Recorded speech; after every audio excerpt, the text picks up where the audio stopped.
आज के इस ऐतिहासिक दिन पर सबसे पहले मैं यहाँ जिला मुख्यालय में एसएसपी साहब और पुलिस के अन्य वरिष्ठ अधिकारी गणों का पूरी दुर्गा नाटक मंडली की तरफ से और रियासी शहर की जो जनता है उनकी तरफ से शुक्रिया अदा करता हूँ कि उन्होंने हमें ये मौका दिलाने में हमारी सहायता की।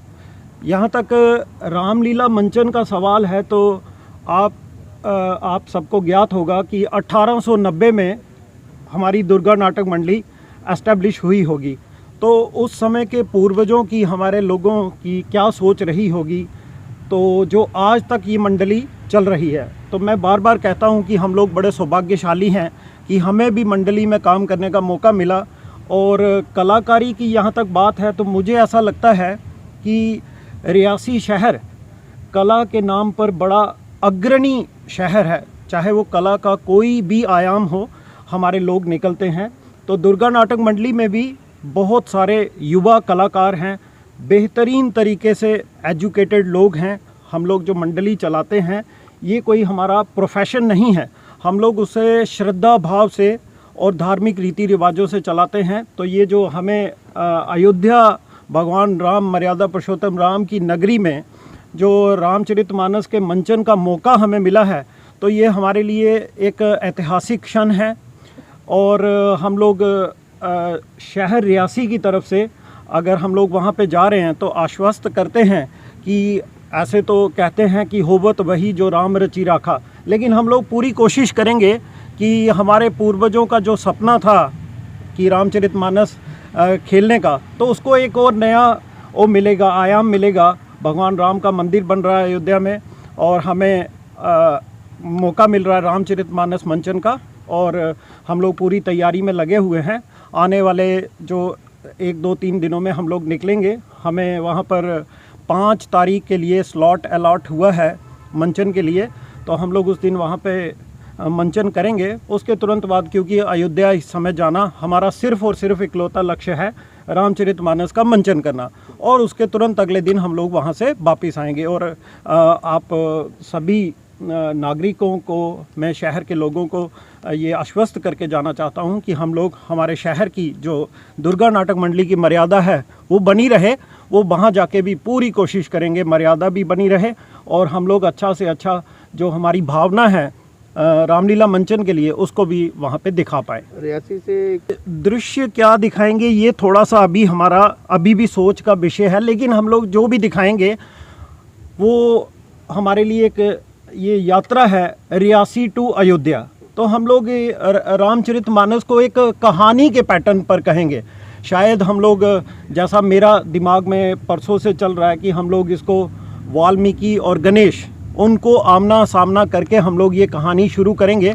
और बीच में हम लोग ऐसे दृश्य 5-5, 7-7 मिनट के दिखाएंगे जिनमें भगवान राम की मर्यादा क्या है समाज के प्रति, भगवान राम का केवट के प्रति क्या लगाव है ये दिखाएंगे, भगवान राम का शबरी के प्रति क्या संवेदना है ये दिखाएंगे। ऐसे भगवान राम के वनवासियों के लिए, मतलब जो बाली सुग्रीव हैं उनके प्रति क्या ख्याल हैं, ये चीज़ें हम लोग उभार के लाएंगे। और हम लोग शुरुआत से एंड तक पूरी कहानी के पैटर्न पे, और हमारे पास क्लब में बहुत सारे ज़बरदस्त, मतलब इंटरनेशनल लेवल के म्यूज़िशियन लोग हैं। हमने उनको बुलाया है, मुंबई से यश उपाध्याय जी आए हैं। हम लोग अपनी रामचरितमानस के दृश्यों को गायकी और थोड़ा संवाद में जोड़कर एंड तक, रावण के मरण तक के 2 डायलॉग दिखाकर ख़त्म करेंगे। ऐसे लाइफ में हम लोग बहुत सारी बातों पे नर्वस होते हैं, लेकिन यहाँ तक रामचरितमानस का कार्य है, पता नहीं क्या बात है, मैं रामचरितमानस का कार्य करते हुए कभी भी नर्वस नहीं हुआ, क्योंकि आफ्टर ऑल हमने खेलनी तो रामलीला है। हो सकता है किसी पर्टिकुलर दिन या पर्टिकुलर टाइम पे कोई कलाकार अच्छा अदायगी नहीं भी कर पाया हो, लेकिन रामलीला मंचन में मेरा कॉन्फिडेंस लेवल कभी भी कम नहीं हुआ। और मैं प्रार्थना करूंगा भगवान से, ये हमारी विनती है कि वो कॉन्फिडेंस लेवल कम होने भी ना दें। तो क्या किसी तरह का कोई कंपटीशन है ये, और कैसे संपर्क हो पाया? क्या आपके कुछ विजुअल्स उन्होंने देखे थे, उन्हें पसंद आए, उसके बाद आपसे अप्रोच की? और देखिए, डायरेक्ट संपर्क तो नहीं हुआ, लेकिन विजुअल जो है आप मीडिया पर्सनल्स को सबको मालूम होगा, इस बार की रामचरितमानस मंचन के कुछ दृश्य जो हैं वो बहुत ज़्यादा आप सब लोगों के सहयोग की वजह से वायरल हुए थे। जैसा हमारा एक हनुमान का या एक रावण के कुछ दृश्य हैं जिनको लाखों लोगों ने देखा है, तो ऐसा अयोध्या में भी लोगों ने देखा है। तो वो भी रामचरितमानस खेलते हैं, करवाते हैं, तो पारखी हैं। हाँ, जहाँ तक वहाँ जाने का सवाल है हमारा लिंक स्थापित करने के लिए, तो मैं एसएसपी सर का ही बार बार शुक्रिया अदा करूँगा, क्योंकि उन्होंने मैं उनसे इस बार ये एसएसपी सर से मिला भी नहीं हूँ कभी, लेकिन उन्होंने जिस तरह से पहले दिन मेरे से बात की तो मुझे लगा कि वो रामलीला के बहुत बड़े पारखी हैं। तो मैं उन्हीं का उन्होंने हमारा लिंक स्थापित करने में, हमें वहाँ तक चैनल जोड़ने में उन्होंने बहुत मदद की है।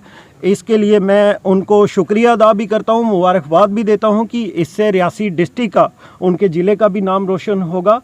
तो उन्होंने हमारी मदद की है और लिंक जो है वो अयोध्या से ही एस्टेब्लिश हुआ है, लेकिन उसमें जो मुख्य किरदार है वो एसएसपी महोदय ने निभाया है। वो भी चाहते थे कि इस हिस्टोरिकल टाउन रियासी का नाम जो है इस लिस्ट में भी हमेशा लिखा जाए। हाँ, इस बार फ़ोन तो बहुत जगहों से आए हैं।